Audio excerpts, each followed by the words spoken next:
여러분 그 보수 언론이나 보수 유튜버 보고 속지 마세요. 그들은 보수가 아닙니다. 기득권에 끈아풀이거나 기득권에 부스러기를 주워먹는 자들이에요. 총선 심판하자. 자, 미통당을 밀자. 그래서 미통당이 승리하면 문재인을 심판하고 끌어내리고 지금 이 사회를 망친 자들을 전부 깜빵으로 보내는 그런 꿈과 같은 일이 그들에게서 일어날 거라고 보고 있습니까? 그런 사람이 왜 총선 승리하고 이원 집정부제 개헌한답니까? 그리고 김무성이 떳떳이 그러고 다니도 야권 내부에서 김무성이 뭐라고 하는 사람 있습니까? 조중동이 왜 개헌 보도 안 합니까? 결국 나라다운 나라를 만든다면서 표로서 심판해야 된다. 그건 맞아요. 문재인 정권을 심판해야 됩니다. 문이나 문 패거리를 찍어주면 안 돼요. 그리고 그 딸랑이 정당들도 찍어주면 안 돼요. 절대 찍어주면 안 돼요. 그런데 문제는 뭔가 하면 그 반대로 그것들을 심판해서 마치 문 정권의 폭주를 브레이크 걸겠다는 놈들이 브레이크를 걸라는지 아니면 문을 살려주고 적어도 권력의 한 부스러기 스테이크 한 토막을 얻어서 같이 나눠 먹겠다는 건지는 지금 그건 의문이라는 겁니다. 자, 그런 입장에서 봤을 때 지금 문 정권은 어떤 생각을 하고 있을까를 우리가 잘 생각을 해봐야 돼요. 자, 이 정권이요. 지금 검찰이 슬쩍 칼집을 석 여니까 신라젠부터 라인부터 장하성이 동생까지 우르르 떨어집니다. 그리고 거기에는 단지 그 한 명의 문제적 인물만 있는 게 아니라 금융감독기관, 주식정권감독기관부터 은행 정권회사까지 전부 연관이 되어 있습니다. 자, 이것뿐이겠습니까? 빙산의 일각이지요. 우리들 병원은요. 그래서 이 정권이 집권하기 위한 목적은 집권을 그리고 유지하기 위한 목적은 전부 솔직히 말하면 사적인 비리를 저지르기 위해서 아니었나. 그 제 생각입니다. 그래서 윤석열 제거 작업 시즌2가 시작이 되고 있습니다. 시즌1은 언제냐? 지난 이 검찰의 수사 기능을 다 날려버리려고 하는 공수처 통과가 시즌 1이고 또 공수처 통과 이후에 저항하는 검찰을 직제 개편하고 인사 조치하는 게 시즌 1이면 시즌 2는 이제 윤 총장과 그 주변 사람을 다 날리려고 하는 거죠. 그게 이제 채널A에 관련된 사기꾼 공작에서 드러나지 않았습니까? 저는 제보자 X라는 이번에 채널A 기자와 관련된 사기꾼의 접근에 의한 녹취 그리고 MBC 열린민주당 등의 가세는 어디서 많이 본 장면이지 않습니까? 윤지호요. 윤지호가 한국에 와서 천방지축으로 날뛸 때 제가 유일하게 윤지호의 뒤에 아주 잘 기획이 된 코디네이터의 냄새가 난다라고 정치기획 작품이라고 이야기했더니만 윤지호가 그때 저를 고발하니 어쩌니 하면서 벨쇼를 했습니다. 고발은커녕 지가 고발당해가 캐나다로 지금 도망가서 오지 않고 있습니다. 자, 마찬가지로 이번에 제보자 X도 어나더 윤지호다. 그래서 지금 친여 매체부터 최강욱이 황희석이까지 다 달라들어서 열린민주당이 지금 윤석열에 대한 공격에 선봉에 서 있습니다. 자, 이러다 보니까 없던 선거 이슈가 막판에 야당이 할 수 없이 저거가 그래야 표라도 좀 나올 것 같으니까 윤석열 지켜고 조국 처벌하겠다 하고 여권은 이제 윤석열 없어야 검찰 개혁된다 해서 총선의 유일한 핫 이슈가 윤석열이가 되어버렸습니다. 자, 통합당도 윤석열이가 좋은 건 아닙니다.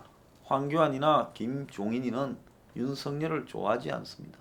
저런 자의 칼날이 언제 자기한테 날라올지 모르고 정치적으로는 아마 대한민국의 문 정권과 붙어 먹으려고 하는 개헌 세력의 최대의 위협 요인이 윤석열일 거라고 생각합니다. 만약에 윤석열이 이번 정권에 의해서 처절하게 탄압을 받고 결국 쫓아내려면 쫓아낼 수 있겠죠. 이제 검찰이 그 쫓겨나기 전에 온갖 지금 자신들이 수사한 내용을 터뜨려서 이 정권을 만신창이로 만들어 놓고 물러날 건데, 모르긴 몰라도 이럴 때 대비해서 최후의 카드로 쓸기 위한 그야말로 비장의 카드는 몇 개 갖고 있을 거라고 보고 있습니다. 자, 그래서 윤석열 총장이 쫓겨나는 날, 이 정권도 뒤집어지는 날이 될 건데, 자, 이 정권이 그럼에도 불구하고 왜 저렇게 윤석열을 죽이려고 하는가에 대해 오늘 조선일보에 보면 최재혁 기자가 이번에 지면 우리 다 죽는다라는 기사 속에 그 내용이 들어 있습니다. 이번 총선에 지면 우리 다 죽어. 캥기는 게 없고 떳떳하면 무고하면 죽을 일이 없지요. 총선 이후에 총선 때문에 미루어 놨던 검찰 수사가 본격적으로 전개되면 이제 조국 추가 수사, 그다음 유재수 추가 수사, 울산 선거 추가 수사, 라임 수사, 삼성 수사, 신라젠 수사, 우리들 병원 수사, 장하성이 동생 수사가 다 전개되면 그야말로 이들이 지금 완전히 코너에 몰릴 거다. 물론 범야권이 승리하면 수사가 더 탄력을 받을 수도 있겠지요. 그러니까 추미애가 지금 검찰을 흐트려서 윤석열 이 충성파들을 특수수사통들을 전국에 다 흩어놓고 했지만은 이 사람들을 다시 다 데려와 가지고 이렇게 하게 되면 공수처는 아마 시작도 못하고 무너질 수 있어요. 그래서 이들이 이제 최근에 자신들이 과반수가 범여건이 겨우 되겠다, 이렇게 생각을 하는 것 같습니다. 제가 볼 때 지금 현재 수준으로는 150석을 범여건, 민생당, 그리고 정의당 이래 합치면 조금 넘길 수 있다고 보고 있습니다. 그러니까 이들이 참지를 못하고 윤석열 제거칼을 뺐어요. 선거가 불리하면 절대로 윤석열 이야기를 안 꺼냈을 거라 봅니다. 자, 그래서 이번에 빼낸 칼이 이제 2탄이 장모 카드가, 부인 카드가 안 통해요.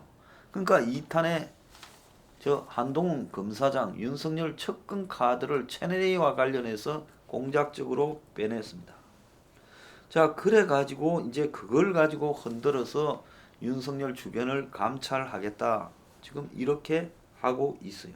그러면 채널A도 이 지라는 사기꾼을 녹음했고 지도 채널A를 녹음했으면 지는 녹음한 걸 조가 발췌해서 유리한 것만 공개해서요. 그러면 만약에 MBC가 보도를 할 때 녹취록 전문을 공개하면 진상이 어떻게 된 건지 나타나지 않겠습니까? 근데 그렇게 하지 않고 있고 사기꾼 지는 사라져 버렸어요. 자, 윤석열 장모 아내 이 사람들에 대한 고소 고발이 이어지자 윤석열도 털어보자 이렇게 달라들고 있습니다. 자, 그런데 지금 조국 재판 과정에서 증인들이 나아가 조국과 관련된 부분은 대부분 다 맞다고, 김경록 자산관리인 또 동양대 총장부터 전부가 다 진술을 하고 있어요. 카이스트 또 연구원까지요. 자, 이 정권은 한 명만 해먹는 정권이 아니라 아래 위부터 전부 단계별로 알아서 다 해먹는 그야말로 통제되지 않는 부패 정권이다, 저는 그렇게 생각합니다.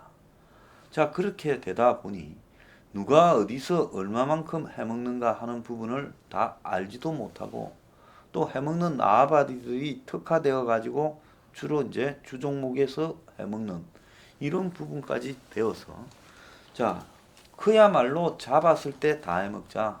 그리고 총선에 우리가 이기더라도 힘이 빠질 거다. 왜? 지금 코로나가 끝나고 다가올 경제 위기에 이 정권이 못 버틸 거다라는 불안감은 자기들도 있을 거라고 봅니다. 그러면 대목이 언제냐? 총선 직후가 대목이다. 자, 그래서 대목을 연장시키는 방법은 뭐냐? 미래통합당을 끄집어 들여서 개헌을 해서, 자, 개헌을 하려면 미래통합당 의원 숫자도 130석, 120석은 될 거예요. 그러니 미래통합당이 아무리 못해도 그 정도는 될 거니 이들을 끌어들여야 개헌이 되지 않습니까? 그러면 개헌을 해서 가게 되면 서로가 합의가 돼야 개헌이 되는 거죠. 그러면 합의하려면 어떻게 해야 되겠습니까? 이명박, 석방이 돼 있으니까 이명박은 이제 사면, 박근혜 사면, 그리고 문재인 죄를 묻지 말고 권력 비리, 부패에 대해서 죄를 묻지 말자고 해먹은 거는 서로 입을 닫자라고 너것도 해먹으면 될 거 아니냐. 왜 해먹는 거 갖고 지랄이야. 그 시간에 너네들도 해먹어. 요렇게 합의가 돼야 개헌이 될 거라 보거든요.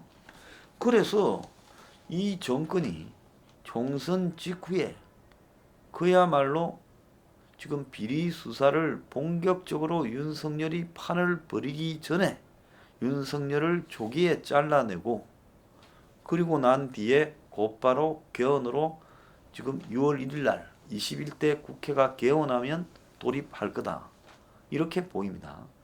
자, 그래서 이 정권은 총선 직후에 곧바로 7월 전에 7월 1일 공수처가 출범하기 전에 4월 15일부터 7월 1일 사이에 윤석열과 그 일당들은 완전히 이 정권의 비리를 파헤쳐서 그냥 다 토막을 낼 거다.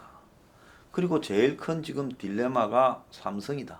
정권은 삼성을 봐주면서 뜯어먹으려고 준법감시위원회를 만들어서 문호조 갱령, 무슨 대국민 사과, 반성 등을 요구하는데 결국은 삼성을 이 민노총의 입으로 던져주는 거죠. 자, 뜯어먹어라. 또 우리도 뜯어먹을게. 너네도 뜯어먹어라. 이 집은 포동포동 살이 쪄서 먹을 게 많다. 그거 아니겠어요? 그런데 삼성 측은 봤을 때 무슨 준법감시위원회 해서 국정농단 사건에 우리를 풀어주는 것은 좋은데 문제는 봐주려면 다 봐줘야지. 지금 한번 봐라. 윤석열 검찰이 지금 본질이 되는 밑에 단을 다 드러내서 삼성바이오로직과 제일모직 그리고 제일모직과 삼성물산의 합병 즉 이재용의 승계 과정 자체가 결국 분식회계 사기 회계에서 비롯되었다고 지금 칼을 이렇게 뽑아서 들이미는데 그래서 우리가 지금 코가 끼어 있는데 너네들은 우리 봐준다 해놓고 세상에는 봐주는 일 중에 그냥 봐주는 게 있습니까? 다 주고 받고 해서 봐주지요. 그렇게 주고 받고 했으면 책임을 져야 되는데 왜 검찰은 저렇게 우리를 괴롭히냐? 너가 책임져서 해결해야 될 일 아니냐? 한번 정리해 주기로서 교통 정리했으면 받은 것도 있으면 제대로 정리해라. 아마 삼성은 그런 입장에 있을지 모릅니다. 이재용이 짜증이 나겠죠. 요즘 그런다는 이야기도 있어요. 자, 밑에 신복들은 우리도 이제 살만한데 재산 몇백억씩 있는데 이 일로 회장을 대신해서 깜빵 가다가는 우리는 깜빵 오래 산다. 뭐 하려고 그럴 거냐. 나 그만둘라요. 당신 다 시켰잖아. 이렇게 될 거예요. 그러니까 지금 검찰의 삼바 수사는 100% 불구속으로 검찰도 구속해 이재용이 구속시켜봤자 그건 검찰이 별 실익이 없다는 걸 알아요. 그래서 기소를 할 겁니다. 그런데 지금 국정농단 사건에서 이재용이는 묵시적 청탁이니 자신이 권력의 압박에 의해서 말이고 뭐 재단에 돈 냈다 하지만은 이번에 이제 삼바는 권력의 압박이고 나발이고가 아니라 삼성이 그야말로 이재용이 자기 아버지가 사실상 유고 상태에서 쉽게 싼 돈으로 회사 그룹을 들어먹으려고 결국은 회계 조작을 했다. 그 회계 조작의 최종 사령탑이 이재용이다. 이렇게 되면 이거는요. 빼도 박도 못하는 일이 된다는 겁니다. 자, 그렇다면 이재용은 어떻게 하겠습니까? 왜 나한테 다 정리해 주기로 해놓고 나한테 이러는 거야 하고 또 정권을 지금 물겠죠. 자, 정권이 그래서 이런 일에 라임이나 삼성 일에 금감원도 그래도 조직이라고 금감원이 고발도 하고 문제를 삼을 수밖에 없었어요. 안 그러면 자기들이 죽으니까 비리를 저지른 거잖아요. 눈 감아주면. 그러니까 이제 이 금감원이 눈치가 없다고 정권이 감사원이나 민정수석 동해서 압박하다가 금감원장을 또 바꾸는 겁니다. 자, 이렇게 될 때 이 사태의 끝이 어떻게 될 건가? 복잡한 사건들이 아주 첩첩이 쌓여 있어요. 자, 여기에 우리들 병원은 또 희한한 사건입니다. 이명박 정권에서 강만수 산업은행장을 통해 1,400억을 문재인 측근한테 대선 직전에 돈을 줬어요. 그냥 정상으로 빌릴 수 있는 돈보다 600억은 적어도 많이 던져줬어요. 자, 이 부분은 또 어떻게 수습이 될 건가? 자, 이 부분은 계좌만 딱 털면 그냥 다 나올 겁니다. 그럼 검찰이 이것도 손을 놓고 있겠어요? 지금 신라젠 수사 안 한다고 저보고 뭐라 그러는데 신라젠 다 해놨잖아요. 구속영장 청구됐잖아요. 자, 이것도 또한 수사가 진행돼 있을 거라는 겁니다. 각자 조용히 자기 분야에서 수사는 다 진행해 놨어요. 자, 그래서 검찰에 이제 이런 폭탄들이 터지게 되면, 자, 윤규건이 지금 구형 3년 났어요. 자, 윤규건도 못 빠져가고 지금 깜빵에 있지 않습니까? 결국 검찰의 이런 모든 폭탄들이 연쇄적으로 터지게 되면 총선 승리가 아니라 그야말로 총선이 지옥문을 여는 게 될 수도 있다는 겁니다. 그런데 이 유권자들만 정신을 못 차리고 문 정권을 또 밀어줘요? 문이 잘해요. 그래, 이 나라가 망할 때는 확실하게 국민까지 공범이 되어서 망합시다. 그리고 이제 우리가 무슨 짓을 저질렀지? 이런 사기꾼들을 상대로.